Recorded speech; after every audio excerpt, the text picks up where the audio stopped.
मेरा नाम इमरान जाहिद है and welcome to my channel. आज की वीडियो में हम बात करेंगे स्ट्रीट फोटोग्राफी के ऊपर। स्ट्रीट फोटोग्राफी बेसिकली होती क्या है, हम कुछ बात करेंगे कुछ टेक्निक्स के ऊपर जिनको यूज़ करके हम अच्छी स्ट्रीट फोटोग्राफी कर सकते हैं, और लास्ट में हम बात करेंगे कि किस तरह से स्ट्रीट फोटोग्राफी आपको हेल्प करती है to grow as a photographer.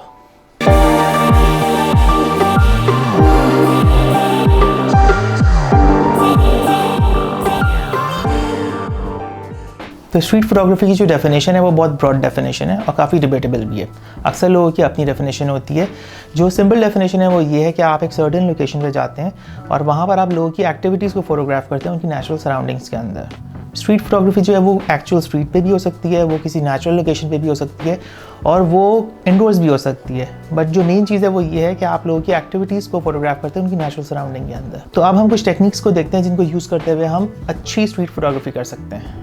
तो फर्स्ट और जो बेसिक टेक्निक है स्ट्रीट फोटोग्राफी की वो होती है एनवायरमेंटल पोर्ट्रेट्स। एनवायरमेंटल पोर्ट्रेट्स का मतलब ये है कि आप किसी लोकेशन पे जाते हैं और आपको कोई इंटरेस्टिंग कैरेक्टर नज़र आता है, तो आप उस कैरेक्टर को फोटोग्राफ करते हैं, लेकिन मेक श्योर करते हैं उसके साथ उसकी सराउंडिंग भी इंक्लूड हो। इस तरह की एनवायरमेंटल पोर्ट्रेट्स में आपकी सराउंडिंग भी इक्वली इंपॉर्टेंट होती है जितना कि आपका कैरेक्टर होता है। और आप अपनी कॉम्पोजिशन इस तरह से रखते हैं कि आप अपने कैरेक्टर को हाईलाइट रखते हैं और बैकग्राउंड में आप उसकी एनवायरनमेंट को दिखाते हैं ताकि वो दोनों एक दूसरे से रिलेट कर सकें।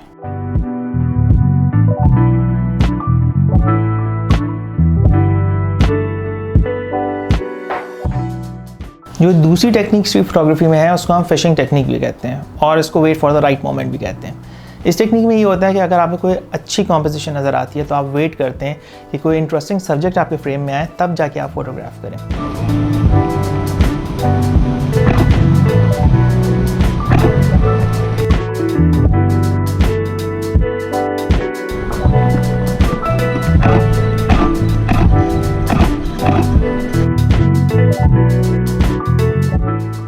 इस तरह की स्ट्रीट फोटोग्राफी में आपके सब्जेक्ट का कोई बहुत ज़्यादा कनेक्शन होना ज़रूरी नहीं है आपके बैकग्राउंड के साथ, ये दोनों डिस्कनेक्ट भी हो सकते हैं। ये प्योरली एक विजुअल टेक्निक है और इसमें टाइमिंग और आपकी कॉम्पोजिशन बहुत ज़्यादा मैटर करती है। बहुत सारे फेमस फोटोग्राफर्स इस टेक्निक को बहुत इफेक्टिवली यूज़ करते हैं और इस तरह की तस्वीरों का एंड रिजल्ट बहुत अच्छा निकलता है।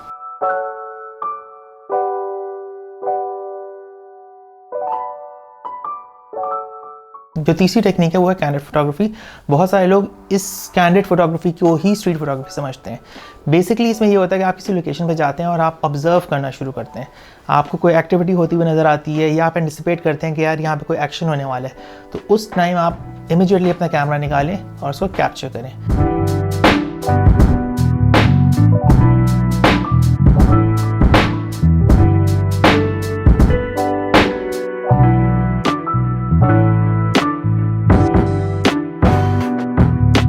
जो मेन डिफरेंस है बिटवीन कैंडिड फोटोग्राफी और जिसमें आप परमिशन लेके करते हैं, उसमें ये होता है कि कैंडिड फोटोग्राफी में जो एक्सप्रेशन होते हैं वो बड़े डिफरेंट होते हैं, वो बड़े नेचुरल होते हैं एज़ कम्पेयर टू उन तस्वीरों के जिनमें आप परमिशन लेके करते हैं। तो कैंडिड फोटोग्राफी एक बहुत बड़ा एरिया है स्ट्रीट फोटोग्राफी का और इसके रिजल्ट्स भी बहुत अच्छे होते हैं। लेकिन साथ में कैंडिड फोटोग्राफी थोड़ी डिफ़िकल्ट भी होती है, क्योंकि अक्सर ऐसा होता है कि जब आप बगैर किसी परमिशन के आप कोई तस्वीर ले लेते हैं तो कोई भी आपको आके पूछ सकता है कि आप इस तस्वीर को कहाँ यूज़ करेंगे, या वो इवन आपको ये भी कह सकते हैं कि आप इस तस्वीर को डिलीट करें। तो ये थोड़ा डिफ़िकल्ट ज़रूर है, लेकिन इसका रिजल्ट बहुत ज़बरदस्त होता है। जो चौथी टेक्निक है वो है स्ट्रीट पोर्ट्रेट्स। स्ट्रीट पोर्ट्रेट्स आपके एनवायरमेंटल पोर्ट्रेट भी हो सकते हैं और वो आपके टाइट हेडशॉट्स भी हो सकते हैं, लेकिन जो मेन डिफरेंस है वो ये है कि यूजुअली आप परमिशन मांग लेते हैं। स्ट्रीट पोर्ट्रेट्स थोड़े डिफ़िकल्ट होते हैं क्योंकि आपको लोगों से जाके बात करनी होती है और आपको उनसे परमिशन मांगनी होती है, उसके बाद कहीं जाके आप पोर्ट्रेट्स लेते हैं, लेकिन इसका एंड रिज़ल्ट बहुत डिफरेंट होता है।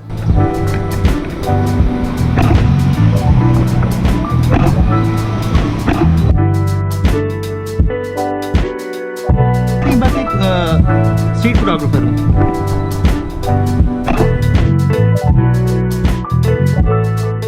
ये डिफरेंट होता है कैंडिड फोटोग्राफी से, क्योंकि ऑफ कोर्स जो एक्सप्रेशंस होते हैं वो कैंडिड नहीं होते, वो पोज्ड होते हैं, लेकिन ओवरऑल जो एंड रिजल्ट होता है वो बहुत ज़बरदस्त होता है, क्योंकि कॉम्पोजिशन, लाइटिंग, फ्रेमिंग सब चीज़ें आपके कंट्रोल के अंदर होती है। आप आराम से सब्जेक्ट को डायरेक्ट कर सकते हैं। जो लास्ट टेक्निक है वो है फ़ोटो एसेज। फ़ोटो एसेज में ये होता है कि आप कोई एक कॉन्सेप्ट उठा लेते हैं और फिर आपकी एक सीरीज़ ऑफ फोटोग्राफ्स होती हैं जो उस कॉन्सेप्ट के ऊपर होती हैं। वो कॉन्सेप्ट कुछ भी हो सकता है, वो कोई एक कलर भी हो सकता है, वो कोई एक एक्टिविटी भी हो सकती है, कोई भी चीज़ हो सकती है। फॉर एग्ज़ाम्पल आपने एक कलर उठा लिया, फॉर एग्ज़ाम्पल रेड। अब आपने जितनी भी तस्वीरें खींचनी है मेक श्योर करना है कि उसमें रेड जो है वो प्रीडोमिनेंट हो, सबसे ज़्यादा विजिबल कलर जो वो रेड हो। इसके अलावा भी आप बहुत सारे कॉन्सेप्ट्स उठा सकते हैं। आप फॉर एग्जांपल आप सिर्फ बस स्टेशंस को आप फोटोग्राफ कर सकते हैं, आप सिर्फ गाड़ियों को फोटोग्राफ कर सकते हैं, आपको एक एक्टिविटी को फोटोग्राफ कर सकते हैं। फॉर एग्जांपल ये मेरा एक प्रोजेक्ट था, इसमें मेरा मेन कॉन्सेप्ट था वॉकिंग। अब आप जितनी भी तस्वीरें इसके अंदर देख लें उन सब में आपको लोग चलते हुए नज़र आएंगे।